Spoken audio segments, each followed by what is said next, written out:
4 number complete हो चुका है। अब हम देखते हैं क्वेश्चन नंबर 5। क्वेश्चन नंबर 5 भी 4 नंबर के जैसा ही है, लेकिन शुरुआत में क्या होता है ना कि क्वेश्चन के अकॉर्डिंग बच्चों को समझ में नहीं आती है। कोई बात नहीं भाई, हम आपको समझाएंगे, समझने आए हैं। देखिए टी स्क्वायर माइनस 15 है, यहाँ पे से सॉल्व इसका स्टार्ट होता है। यहाँ पे हम लिखेंगे टी स्क्वायर माइनस 15। अब देखिए आपको एक बात और ध्यान देनी है, इसके बराबर में कुछ नहीं है, मतलब जीरो लगाना है। लेकिन एक चीज आप ध्यान दो, रूट और स्क्वायर में परस्पर संबंध होते हैं। जैसे मान लीजिए यहाँ पे हम क्या करेंगे, रूट 3 गुना रूट 3 करेंगे तो कितना आ जाएगा, ओनली 3 आ जाएगा। रूट 4 गुना हम रूट 4 करेंगे तो कितने आ जाएंगे, ओनली रूट 4 आ जाएंगे। रूट 5 गुना रूट 5 करेंगे तो क्या आ जाएंगे, ओनली 5 आ जाएंगे। ये चीज आप जानते हो कि नहीं, जब भी रूट रूट गुना होता है और सेम रूट के अंदर सेम संख्या होती है तो आपस में वो गुना नहीं होती, उतना का उतना ही रह जाती है। ठीक है, यहाँ पे आप देख सकते हैं रूट 3 गुना रूट 3 ये 3, रूट 4 गुना रूट 4 4, रूट 5 गुना रूट 5 ओनली 5 होता है। कोई भी चीज को आप रूट में गुना कराएंगे सेम होगा तो संख्याएं इस प्रकार की निकल कर आएंगी। ये क्यों बताएं सर, अभी यहाँ काम देने वाला है। इस 15 को हम क्या ऐसे लिख सकते हैं, रूट 15 और इसका स्क्वायर। एक चीज और जान लीजिए, कोई भी चीज अगर रूट में या विदाउट रूट हो, जैसे इतना है और इसको हम रूट में घेर दिए और ऐसे चढ़ा दिए तो होता क्या है ना, रूट और स्क्वायर आपस में कट जाते हैं। ये इस प्रकार से कट जाएंगे और यहाँ पे फिर से ओनली 5 बचेगा। कहने का मतलब ये है कि हम इस 4 को ऐसे लिख सकते हैं 8 माइनस 4, फिर भी तो रिजल्ट क्या आएगा, 4 ही आएगा। तो उसी प्रकार से अगर यहाँ पे 3 है तो इस 3 को हम लिख सकते हैं 3 का रूट और स्क्वायर। ऐसे क्यों, क्योंकि सर ये रूट और ये स्क्वायर आपस में कट जाएंगे और फिर से 3 निकल कर आ जाएगा। तो यहाँ पे 15 था, हमने क्या करा, यहाँ पर रूट स्क्वायर था तो यहाँ पर भी हमें स्क्वायर लाना था। स्क्वायर लाने के लिए सबसे पहले हम उसको रूट चढ़ाएं और उसके बाद हम स्क्वायर कर दिए ताकि रूट और स्क्वायर कट के फिर से 15 आ जाए। तो ऐसा हम कर सकते हैं। मैथ में कोई भी काम हम करेंगे और उस पर कोई दूसरा काम करे तो वही आना चाहिए जो पहले था। अगर इस पे कोई दूसरा काम करेगा तो फिर से वही चीज आ जाएगा। बराबर में कुछ नहीं है तो आप अपने मन से 0 लगा देंगे। चलिए अब इसके बाद से हमारा काम आसान हो चुका है, बिल्कुल ही आसान हो चुका है।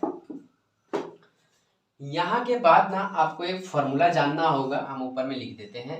ए स्क्वायर माइनस बी स्क्वायर का क्या फॉर्मूला होता है, उसका फॉर्मूला होता है ए प्लस बी और ए माइनस बी।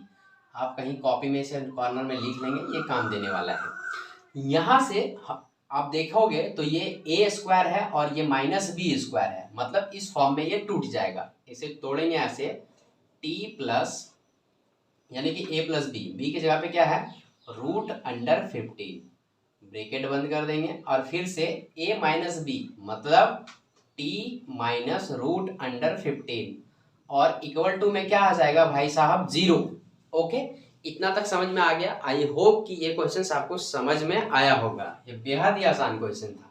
अब इतना करने के बाद इस 0 को क्या कर लेगा, ये दोनों अलग अलग तरीके से बांट लेगा। अभी तो साथ में लेके चल रहे हैं लेकिन आगे फ्यूचर में साथ चलने वाला नहीं है, इसलिए ये बांट लेगा। तो हम लिखेंगे यहाँ पे t plus root under 15 equal to 0, ये अलग कर लिया तो ये भी अलग कर लेगा। t minus root under 15 equal to 0। अब यहाँ पर हम लिखेंगे t बराबर, ये जो रूट 15 है ये प्लस में है, बराबर के उधर जाएगा तो माइनस में हो जाएगा। ओके, तो t बराबर क्या आ गया, माइनस रूट 15। अब यहाँ पर सेम प्रोसेस वही करेंगे, t बराबर ये जो रूट 15 माइनस में है बराबर के उधर जाएगा तो प्लस में हो जाएगा। तो यहाँ लिखेंगे प्लस रूट 15। अब आप देख सकते हैं t के 2 मान आ चुके हैं और हमें यही 2 मानों की जरूरत पड़ती है, इसे हम लोग शून्यक कहते हैं। तो हमारा शून्यक निकल चुका है, इसलिए हम यहाँ पे लिखेंगे अतः शून्यक बराबर माइनस रूट 15 प्लस रूट 15। ये हमारे पास 2 शून्यक हैं। शून्यक निकलने के बाद हमें इसकी जांच भी करनी होती है, तो आइए अब इसका हम जांच भी कर लेते हैं। जांच के लिए आप वीडियो को रोकिए और पहले खुद से जांच करके देखिए, अगर नहीं होता है तो फिर से वीडियो को ऑन करके देखिए। यहाँ पर जब आप आएंगे जांच के लिए तो यहाँ सबसे पहले हेडिंग दे देंगे जांच। जांच के लिए दो प्रोसेस से गुजरना पड़ता है, पहला शून्यकों का योग और दूसरा शून्यकों का गुणनफल। तो यहाँ हम पहले को ले लेंगे। इसके लिए एक फॉर्मूले हमने आपको बताया था, वो क्या था जरा आप हमें बताइए। तो माइनस बी बाय ए था। क्या था? माइनस बी बाय ए। शून्यकों का योग का मतलब यह है कि जो भी आपको शून्यक निकले हैं उसे आप जोड़ दीजिए। तो शून्यक एक है -15, वो भी रूट अंडर में, और प्लस रूट 15। ये शून्यकों का योग हमने कर लिया। उसके बाद माइनस बी बाय ए है। आप जब समीकरण में आओगे तो ये इसमें आपको एक बात ध्यान देना है, इसमें ए तो है, सी भी है, लेकिन बी नहीं है। जी हाँ, बी नहीं है। द्विघात बहुपद हम लोग पढ़ रहे हैं, बहुपद पढ़ रहे हैं, और बहुपद का जो रूप होता है ना, वो एक बात आप ध्यान में डाल लीजिए। बहुपद का जो रूप होता है वो कुछ इस प्रकार से होता है, ax² प्लस bx और प्लस सी बराबर 0। अब यहाँ पर ये जो क्वेश्चंस आपको दिख रहे हैं, ये क्वेश्चंस में क्या दिया हुआ है, ये ए दिया हुआ है, ओके, और ये सी दिया हुआ है, लेकिन बी नहीं दिया हुआ है, क्योंकि बी के साथ एक और अल्फाबेट जुड़ा हुआ रहता है, तब वो बी कहलाता है। लेकिन अगर अल्फाबेट नहीं जुड़ा हुआ है तो वो सी के फॉर्म में चला जाएगा। अगर स्क्वायर दिया हुआ तो वो ए के फॉर्म में चला जाएगा। ओनली एक्स है तो वो बी के फॉर्म में चला जाएगा। लेकिन नंबर के साथ कुछ भी नहीं है तो वो सी के साथ चला जाएगा। जैसे यहाँ पर देखिए, ये जो 15 है ये सी का फॉर्म है, ना कि बी का। तो बहुत से बच्चे क्या करते हैं, जांच के समय इसे ए मान लेते हैं और यहाँ बी मान लेते हैं, जो कि गलत प्रोसेस है। अब यहाँ पर होगा क्या सर, होगा ये ए का मान यहाँ पे कुछ नहीं है, मतलब क्या है आपका 1 दिखाई दे रहा है, ओके 1। आप दिमाग में रखना क्या दिखाई दे रहा है, 1।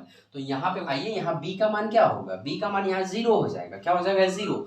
जैसे b के फॉर्म में देखिए, b के साथ एक अल्फाबेट चाहिए, यहाँ पर अल्फाबेट है नहीं है, तो यहाँ पे b का जो मान हो जाएगा वो क्या हो जाएगा, 0। a का मान कितना हो जाएगा, 1, तो यहाँ हम 1 बिठा देंगे। अब यहाँ पर शून्यकों का जो योग है, माइनस और प्लस आपस में कट जाएंगे, 0 बचेंगे, और 0 के नीचे कोई भी संख्या रहेगा तो वो 0 ही हो जाएगा। तो ये भी हो जाएगा इसका वेरीफाइंग। अब यहाँ एक प्रोसेस हुआ है, अब हमें दूसरा प्रोसेस भी करना है। इस चीज़ को आप दिमाग में डालो, इस चीज़ को दिमाग में डाल लिए तो ये भी इसका वेरीफाई हो जाएगा। अब यहाँ पे हम लिखेंगे शून्यकों का गुणनफल। शून्यकों का गुणनफल क्या होता है, उसका भी एक फॉर्मूला है c बाय ए। तो यहाँ पे हम लिखते हैं c बाय ए, ओके। शून्यकों का गुणनफल मतलब ये जो दिया हुआ है इसे आप क्या कर दीजिए, गुना कर दीजिए। तो -√15 गुना √15 बराबर c बाय ए। तो हमने आपको बताया ये c जो दिख रहा है आपको, ये c है। -15 जो क्या है वो c के फॉर्म में है, तो ये c कहलाएगा। a का मान कितना है, यहाँ पे 1 है, तो यहाँ पे 1 बिठा देंगे। हमने अभी आपको थोड़ी देर पहले बताया कि √3 गुना √3 कराएंगे तो 3 आएगा, √5 गुना 5 कराएंगे तो √5 आएगा। सेम प्रोसेस, √15 गुना √15 करेंगे तो ओनली 15 आएगा, और ये माइनस का माइनस बराबर का बराबर 15/1 मतलब 15। तो ये भी दोनों तरफ आ चुके हैं बराबर, और हमारा ये भी कर चुका है वेरीफाई। इससे ये साबित होता है कि हमारे जो भी सॉल्यूशंस रहे हैं शून्यकों के मामलों में वो सही हैं और बिल्कुल तरीके से परफेक्ट बैठ रहे हैं। तो ये हो गया आपका 5 नंबर का सॉल्यूशन परफेक्ट तरीके से। चलिए इसका एक स्क्रीनशॉट ले लीजिए, फिर हम देखते हैं नेक्स्ट क्वेश्चन।